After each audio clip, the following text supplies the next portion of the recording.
The local clergy's faith, however, was sorely tested. 1 out of every 4 buildings in town was either a brothel or a tavern, prompting one reverend to condemn Port Royal as the most wicked and sinful place on earth. The pirates' decadent ways were indeed legendary. When they returned from their adventures, they were only too eager to blow their booty, indulging their every vice. According to an early history of Jamaica, wine and women drained them of their wealth to such a degree that in little time, some of them were reduced to beggary. Port Royal's most celebrated prostitute, Mary Carlton, was likened to a barber's chair. No sooner was one out than another was in. The governor of Port Royal commented that the Spaniards wondered much at the sickness of our people, until they knew the strength of our drinks, but then wondered more that they were not all dead. Port Royal, the wicked city, was noted for its drinking, debauchery, gambling, etc. And of course, these guys imbibed from morning to night. And a lot of guys made their own drinks, especially the rum, which was called Kill Devil's rum. And a lot of times it was mixed with gunpowder. And in the house of a David Owens that we worked in, we found his still. This was used for making rum. Of course, it was heated under here, and stuff was distilled and put in onion bottles like you see here, so named because of the shape. And in this particular house, we found several hundred of these onion bottles. A lot of them were still sealed. We had used hypodermic needles and got an idea what the contents were. And these guys didn't mess around just with drinking with little small glasses or jiggers. They used big things like you see here. This is a German beer stein made of stoneware, or you could call it a tankard. It's actually a shape of a tankard. Some people call them flagons. And so you can imagine, it would take 2 of these bottles just to fill one of these. And when a guy was drunk or came back from a new sortie where he captured a whole bunch of treasure, they'd go down with barrels, running down the street with barrels, and insist everybody had to take a drink. And they filled this thing to the brim and said, chug-a-lug. And could you imagine drinking that much rum? You just pass out and fall on your bippy. So those were the great days to live. Too bad I couldn't have been there myself. If there was one man who personified Port Royal's raucous social scene, he was Henry Morgan, pirate extraordinaire. He didn't just raid ships, he invaded countries. His exploits, more than anyone else's, would give Port Royal its mythic aura. Of all the pirates who made their base in Port Royal, none was more famous than Henry Morgan. He had come to Jamaica from Wales as an indentured servant, but soon took up freebooting. His exploits on the high seas made him the most celebrated and feared pirate of the 17th century. He's separated from other pirates because he was a brilliant tactician. He was courageous, many of them are, but in spite of the fact that he often had fallings out with the men of his company, he was incredibly successful. Morgan's expeditions rivaled those of any nation's army of the period. His most ambitious raid took place in 1670, when his force of 2,000 buccaneers invaded Panama City, the main depository of Spanish gold and silver on Central America's Pacific coast. They made an incredible trek through the jungle. They didn't take any stores with them. They counted on finding food. They didn't. They almost starved to death. The men were actually cutting up their shoes and boiling the shoe leather and their pieces of their leather pouches to eat. When Morgan's force finally arrived in Panama City, a desperate battle ensued, in which fleeing Spanish soldiers burned the city down and loaded its treasures onto departing ships. Once in control, Morgan's men tortured residents until they revealed where they had hidden their valuables. The booty piled up quickly: silver plate, gold ingots, and 750,000 pieces of eight. When they got back to the Caribbean coast, again at great cost to life, men dropping of disease and jungle fever, there was a falling out. After all that effort, there were only 200 pieces of eight per man. When Morgan sailed off ahead of some of the men, they felt that he had skimmed off the best for himself. The men may have been referring to these pieces. Rarely put on public view, they are known as Morgan's silver, believed to be the only known plunder remaining from the raid on Panama City. Upon his return to Port Royal, Morgan was hailed as a conquering hero, but King Charles was not pleased. England was now at peace with Spain. The Spanish king threatened to declare war if those who destroyed Panama City went unpunished. In response, King Charles imprisoned the colonial governor who approved Morgan's venture. But a different fate awaited the popular pirate. The British Crown really needed to get rid of the pirates at this point because they were developing their own commercial, viable colonies, and the pirates were becoming an embarrassment. And so what a better way to catch pirates than to set a pirate to do it? The king knighted Morgan and appointed him lieutenant governor of Jamaica. By day, he sat in judgment of his fellow buccaneers, but at night, he secretly arranged for them to continue their trade for a price. But it was Sir Henry who ultimately paid it. It must have been extremely difficult for Morgan to have been the buccaneer par excellence and then have to sit in judgment on petty pirates and buccaneers. And he sank into debauchery and drunkenness and was a kind of a shambling old mess at the end. But this is the story of piracy, and it's certainly the story of Port Royal, which was brash and bright for a while and then was extinguished. Morgan died a bitter, broken alcoholic in 1688. A short poem mourned the passage of the man and his times. You was a flyer, Morgan. You was the lad to crowd when you was in your flagship. But now you're in your shroud. Morgan's era was over, but Port Royal continued to thrive into the early 1690s as a pirate haven. Sometimes there were as many as 150 buccaneer pirate ships right in here, and of all different nationalities. I mean, we're talking about people who were plundering in the Red Sea, plundering off of Madagascar, all around the world. They all came here.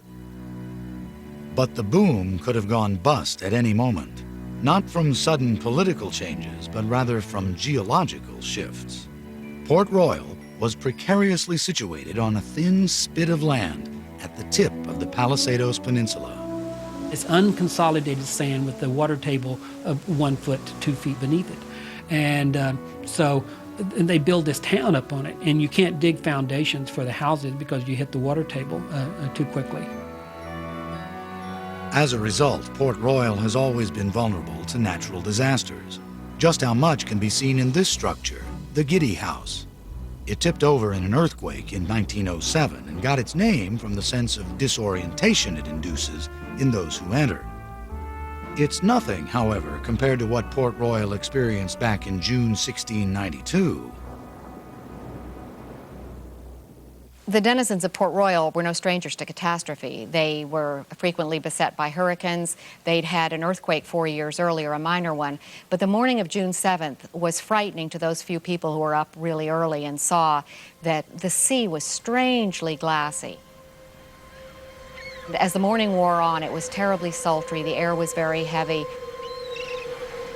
And the sky turned a brassy color shortly before noon. There was an absolutely apocalyptic event. In many places, recounted a survivor, the earth cracked, opened, and shut with a motion quick and fast. And of these openings, 200 or 300 might be seen at a time. In some of these, people were swallowed up.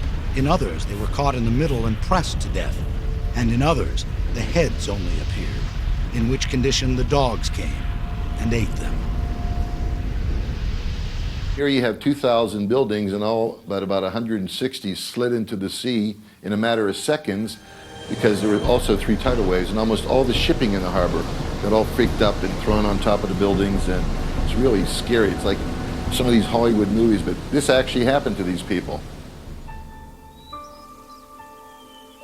Perhaps the most compelling account of the earthquake is etched on the headstone of Louis Galdi in the graveyard of St. Peter's Church.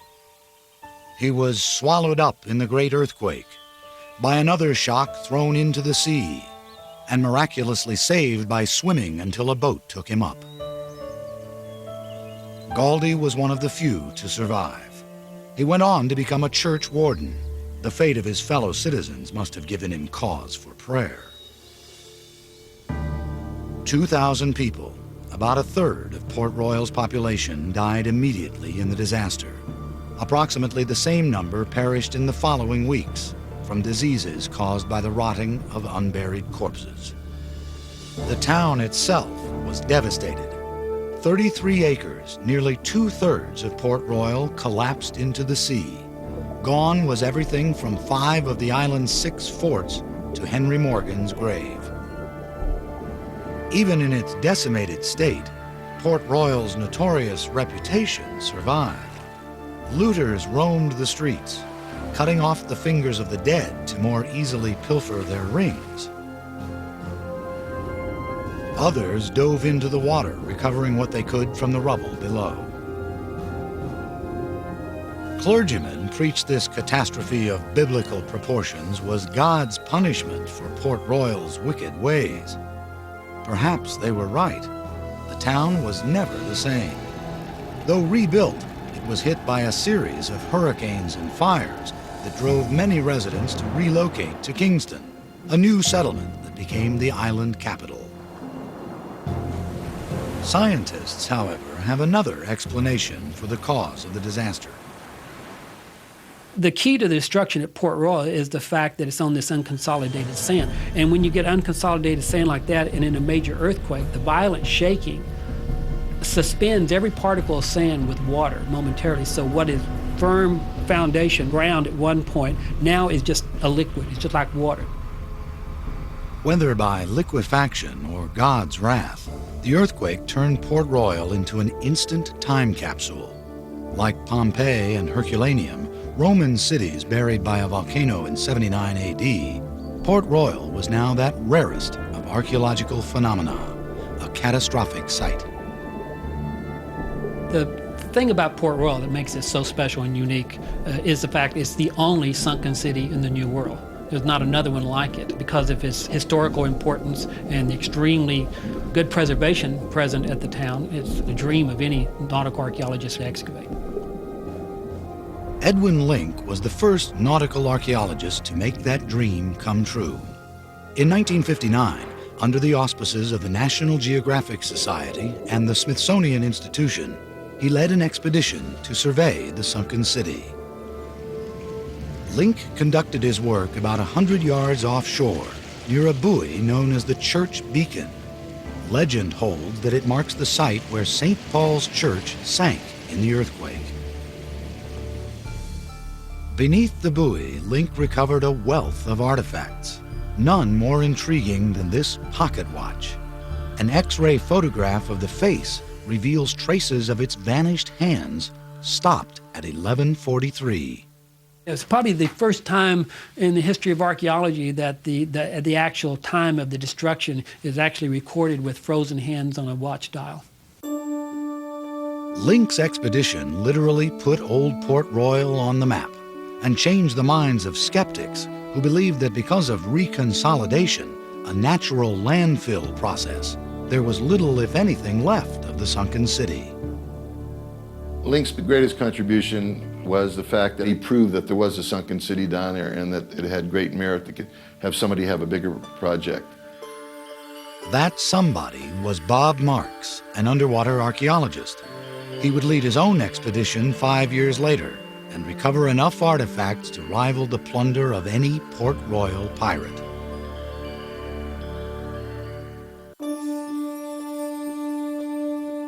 Edwin Link's 1959 expedition to Port Royal and his recovery of the pocket watch indicating the time of the earthquake intrigued many with the probability of more treasures to be found below. Perhaps no one was more curious than Bob Marks, an underwater archaeologist imbued with the lore of the sunken city. When I was 5 years old, I read a book about a guy who claimed that he walked the streets of Port Royal. The cathedral bell was chiming, skeletons were in the taverns with flagons in their hands, drinking the booze. And I read that over and over and over, and I kept saying, one of these days, I'm going to go there and do that. That day came in 1964, when a development company announced plans to turn Port Royal into a Caribbean version of colonial Williamsburg. That meant dredging for cruise ship piers, right where the sunken city was located. When Marks heard that news, he took action. I was able to convince the governments, with the help of the Organization of American States and UNESCO, both organizations which I was consultant to in underwater archaeology, to save all the goodies down there. And little did I know at the time that I'd spend the next 4 years around the clock working and only do a tiny part of the site, like 5% of the overall site. Marks excavated that portion of the site most threatened by the proposed dredging. Working in depths as low as 25 feet, he used an airlift, a long vacuum-like tube, to pump the silt onto a barge, where small artifacts collected on a screen. Marks didn't know what he would find, but he had a dream. From the very, very beginning, when I first started the excavation here at Port Royal in 1964, I dreamt about, let's find Henry Morgan's grave, because we knew he was buried at Port Royal, or at least his tombstone. Marks's quest wasn't easy.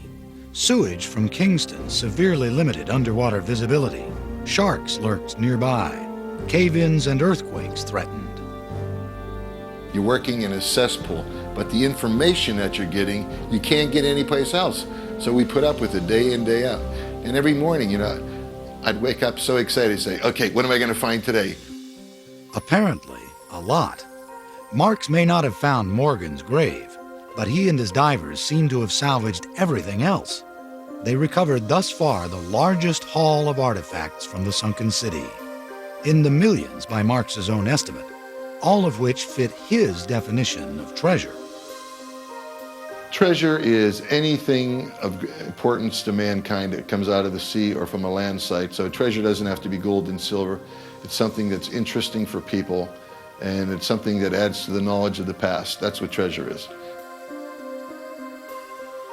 Some of Marks's most interesting treasures are the oldest ever found in Jamaica. Soon after I started the excavation, I realized that others had lived there before the pirates settled in Port Royal in 1655, because I began finding Arawak artifacts. Arawaks were the first settlers on the island.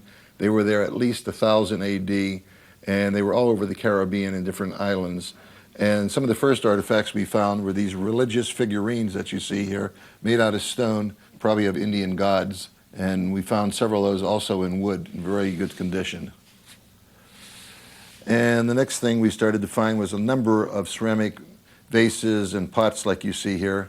This particular one here is really great because it's in the shape of an Arawak canoe that was used mainly for fishing and transportation between the islands. And these adzes or axe heads are interesting because these two here are made out of jadeite, and the nearest source of jadeite is Guatemala, which shows that they had trade, all the way to Central America. The two biggest are weapons used to fight, and the smaller one is used as kind of a axe for chopping wood or digging out a canoe or something like that. So it really was great to find all these Indian artifacts on the site. Most of Marks's finds are fittingly stored in a landmark building, Port Royal's Old Naval Hospital, built in 1819 and owned by the Jamaica National Heritage Trust. As the main repository for Marks's artifacts, the hospital has become a latter-day version of the city that sank just beyond its seawall. The grounds are littered with artillery Marks brought up from various shipwrecks, including mortar balls from what is believed to be the Ranger, a vessel that once belonged to pirate Black Bart Roberts, and cannon from what may be the HMS Swan, a British naval vessel that was thrown onto a building by one of the 3 tidal waves that followed the 1692 earthquake. Even the outhouses claim a connection to Port Royal's storied past. The bricks are recycled from the hundreds of thousands Marks reclaimed from the sunken city. Inside the hospital where naval officers once awaited treatment, artifacts await further study. A small selection reveals how life was lived in the pirate town at the time of the Great Quake.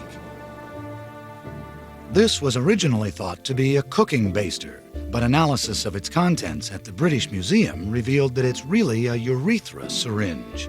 With it, a mixture of lime and molasses was injected into a man's penis to treat venereal disease. These lead pieces were used as weights in the fish and meat markets. Their markings, however, indicate an amount more than they actually weigh. Whoever patronized the salesman who used them got cheated. And a crushed pewter chamber pot permanently bears the impact of the earthquake's brutal force.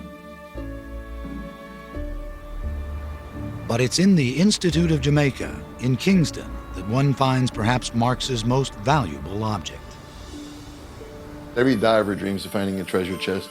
And here I actually found the wooden chest, and inside were 3,000 of the most perfect silver coins, because the same anaerobic conditions that protects all the organic material also protected the silver. And they were the most perfect coins I ever found. This piece of 8, plundered by pirates from a Spanish galleon, is one of the few left from Marx's excavation. It's kept in a vault because most of the other coins have since disappeared and are presumed stolen, grim proof of their irresistible allure. It also provided the irrefutable proof the Jamaican government required to halt the planned dredging of the harbor. Because of Marx's work, the sunken city would not be disturbed, but rather discovered anew by future underwater explorers.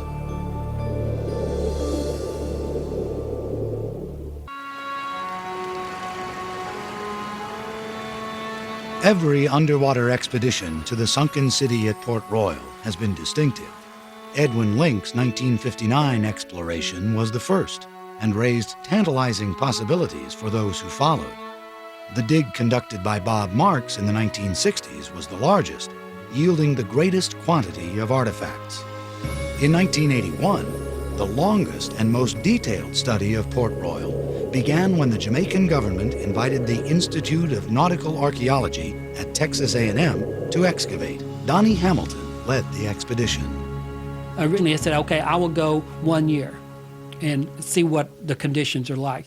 So when we went out there, we found that we could conduct controlled excavations. We could take photographs. We could take underwater video. We could find artifacts. So what started to be a 1-year trial excavation turned out to be 10 years of going to Jamaica. From that first year, we saw that there wasn't another site like it, probably in the world, that's comparable to what you find at Port Royal. Anybody who's interested in 17th century English archaeology, that's the site to excavate.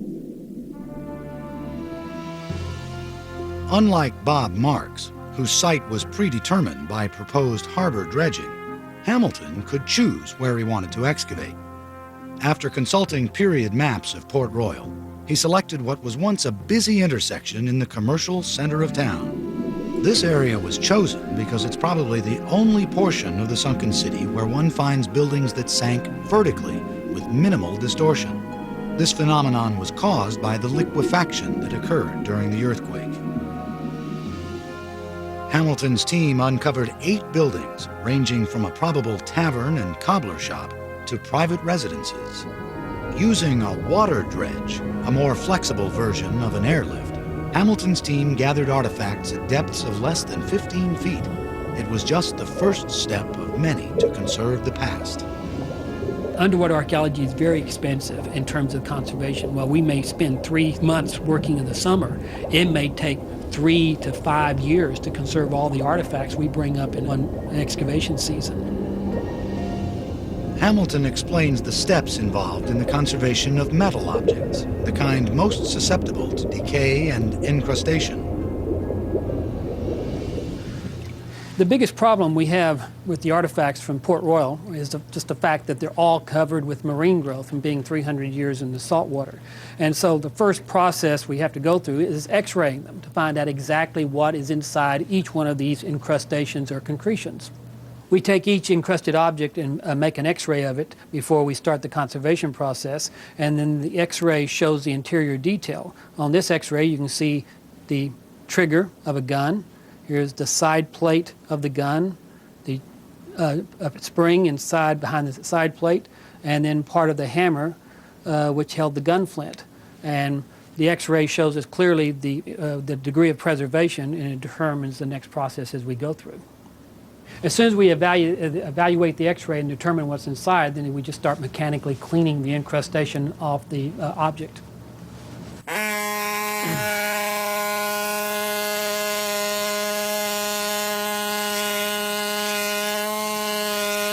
Once we remove all the incrustation off of an object, if there's any substantial metal remaining, we just put it into an electrolytic vat, and the electrical current, as it flows through the object, loosens up all the incrustation or the corrosion products, and it allows it just, you flake it off with your finger. And this, in the process, it stabilizes the metal, Then after we go through electrolysis, we just go through a rinsing process to remove all the residue of this chemical, and then we seal the object off in a vat of microcrystalline wax, which then stabilizes it, and we're allowed to put it on display then. This cross-section of artifacts collected by Hamilton and his underwater archaeologists illustrates the vibrant and varied life that flourished in Port Royal during the latter half of the 17th century.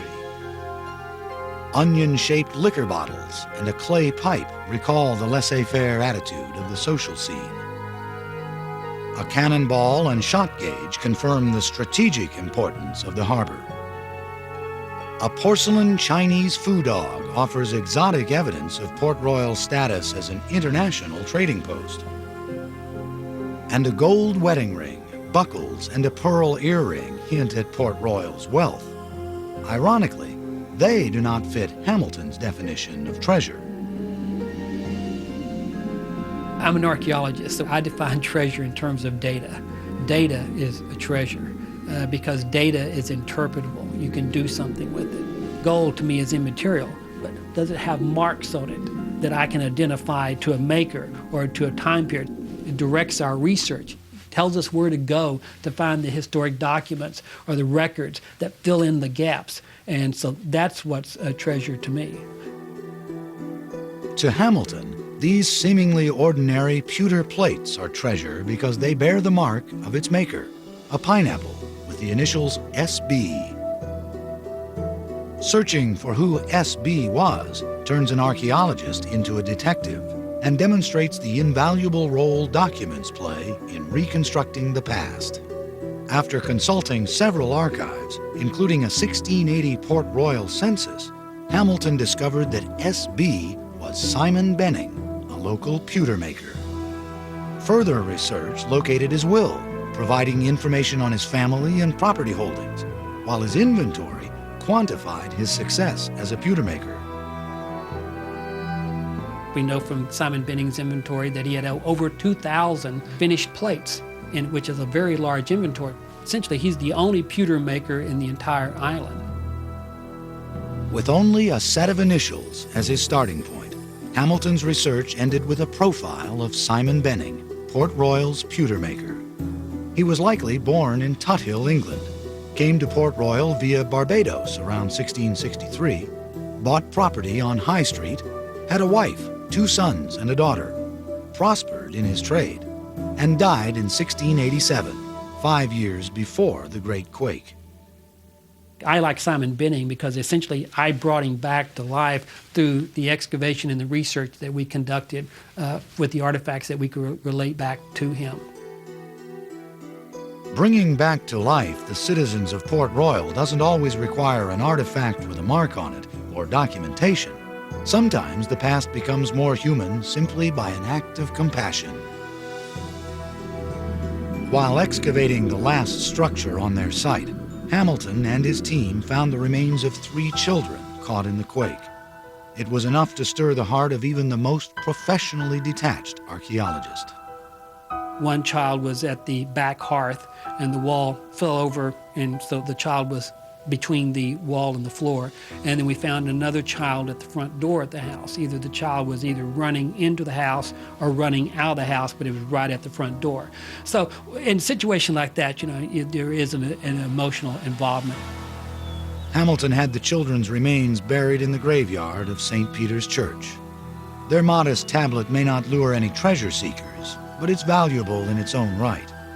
It's the only memorial to the victims of the earthquake of 1692.